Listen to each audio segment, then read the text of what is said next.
രാവിലെയും വൈകിട്ട് ഓരോ ഗുളിക മാത്രമാക്കി ഞാൻ ആശങ്കയോടെ കുറച്ചൊക്കെ കൺട്രോൾ ചെയ്ത് വരുന്നു. നല്ലപോലെ കൺട്രോൾ ചെയ്യണമെന്ന് ആഗ്രഹമുണ്ട്, പക്ഷേ വയറ് സമ്മതിക്കില്ല. ഈ ഇത്രയും കാലത്തെ ഞാനെനിക്ക് 42 വയസ്സായി. ഈ 18 വയസ്സിന് ശേഷം ഞാൻ അധ്വാനിച്ചുണ്ടാക്കിയ വയറാണ്. നമുക്ക് അധ്വാനിച്ചുണ്ടാക്കിയ എന്തെങ്കിലും സാധനം എന്നെ ഇവിടെ ബുദ്ധിമുട്ടുണ്ടാവില്ലേ? ആ ബുദ്ധിമുട്ട് എനിക്കുണ്ട്. എങ്കിലും തീരുമാനിച്ചു. ഞാൻ അടുത്ത റെസിഡൻസി വീട്ടിലേക്ക് വരുമ്പോൾ ഞാൻ ഇച്ചിരൂടെയൊക്കെ സ്ലിം ആയിരിക്കും. എനിക്ക് ചെറുതായിട്ട് പേര് നിങ്ങൾ പ്രാർത്ഥിക്കോട്ടോ, സ്ലിം ആകാൻ വേണ്ടിയിട്ട്. ഞാൻ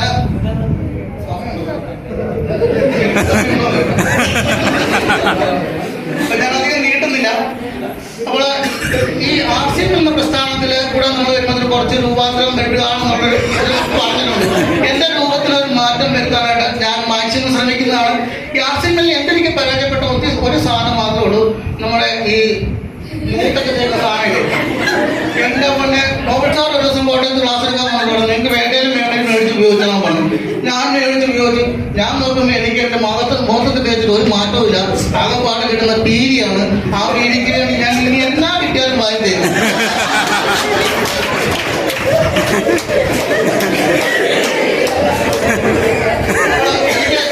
ഒരു പേടി ഉണ്ടായിരുന്നു. സാറിന്റെ ഒക്കെ മുന്നിൽ ഞാൻ ഇതുവരെ ഒരു കാര്യങ്ങളും സംസാരിച്ചിട്ടില്ല. നോബൽ സാറിനെ ഒത്തിരി നാളായിട്ട് കാണുന്നുണ്ട്, റോഡ് സാറുമായിട്ട് വർത്തമാനം പറഞ്ഞിട്ടുണ്ട്. ആ ഒരു സ്വാതന്ത്ര്യം ഉള്ളതുകൊണ്ട് പറയാൻ ഒരു സ്വാതന്ത്ര്യം അല്ലെങ്കിൽ പറയാനൊരു മടി നമുക്കുണ്ടല്ലോ. നമ്മൾ ബഹുമാനിക്കുന്ന ചില ആൾക്കാരല്ലേ, ബഹുമാനിക്കുന്നില്ലെന്നല്ല ഞാൻ പറഞ്ഞിട്ടുണ്ട്, അങ്ങനെ തെറ്റിരിക്കും. അവരെ സ്ഥിരമായിട്ട് കാണുന്നതുകൊണ്ടും അവർക്ക് എൻ്റെ രീതികൾ എങ്ങനെയാണെന്ന് കുറച്ചൊക്കെ അറിയാവുന്നതുകൊണ്ട്, അല്ല ഞാൻ എങ്ങനെയാണെന്ന് അറിയാവുന്നതുകൊണ്ട് പറഞ്ഞാൽ വലിയ കുഴപ്പമില്ല. ഡാൻസാറൊക്കെ ഇരിക്കുന്ന പേരിൽ എനിക്ക് പറയാനൊരു പേടിയുണ്ടായിരുന്നു. എങ്കിലും സാറെ എന്നോട് ക്ഷമിക്കണം, എന്തെങ്കിലും അവിവേകമായിട്ട് പറഞ്ഞിട്ടുണ്ട്, ക്ഷമിക്കുക. ഞാൻ ഇവിടെ നോക്കിയപ്പോൾ തന്നെ ക്യാമറ ഉണ്ടാക്കാനായിട്ട് 1-2 ഗുണങ്ങൾ വേണം. എന്താ ഇവിടെ ഉള്ള 2-3 എമറാൾഡുമാരെ ഞാനിന്ന് കണ്ടു. എന്നെ വെച്ച് കേട്ടോ, തലയുടെ കൂടി പൊട്ടുന്നുണ്ട്. എനിക്ക് തോന്നുന്നുണ്ട് 2035 ആകുമ്പോൾ ഞാൻ എമറാൾഡ് ആയിരിക്കും.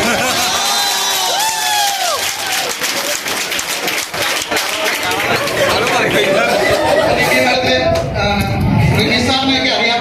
റിനിസാർ എന്നോട് കുറച്ചു നേരമായിട്ട് പറയുന്നുണ്ട്, ഞാൻ പണി തരും. എനിക്ക് ഡിഗ്രിട്ടടി അടിക്കാനുള്ള പണിയാണെന്ന് തോന്നുന്നു. ഞാൻ എന്റെ പൊന്നു സാറ് കറുത്ത ടീഷർട്ട് കൊണ്ടുവന്നുണ്ട്. ഞാൻ ഏതെങ്കിലും നേരത്തോടെ ഞാൻ നടക്കും.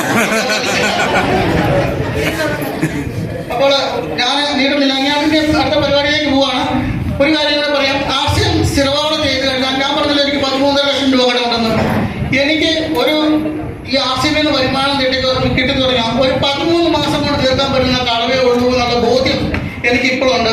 ഞാൻ നോക്കിയോ അടുത്ത ഡിസംബർ ആകുമ്പോൾ സ്റ്റാർ ആകും. ഞാനിപ്പോൾ നിൽക്കുന്നത് ഈഗൽ പൊസിഷനിലാണ്. അടുത്ത ഡിസംബറിൽ സ്റ്റാർ ആകണമെന്നുള്ള ആഗ്രഹമാണ്. നിങ്ങൾ ആരെങ്കിലും കറുത്ത സ്റ്റാർ കണ്ടിട്ടുണ്ടോ? കറുത്ത സ്റ്റാർ ഏതെങ്കിലും വീട്ടിൽ കണ്ടിട്ടുണ്ടോ? ഇല്ല. അടുത്ത വർഷം കഴിയുമ്പോൾ തൊട്ട് വയ്ക്കണം എല്ലാ വീട്ടിലും കറുത്ത സ്റ്റാറും കറുത്ത സ്റ്റാറിന്റെ തിളക്കം തന്നു. ഈ ഡിസംബർ 31 മുമ്പ്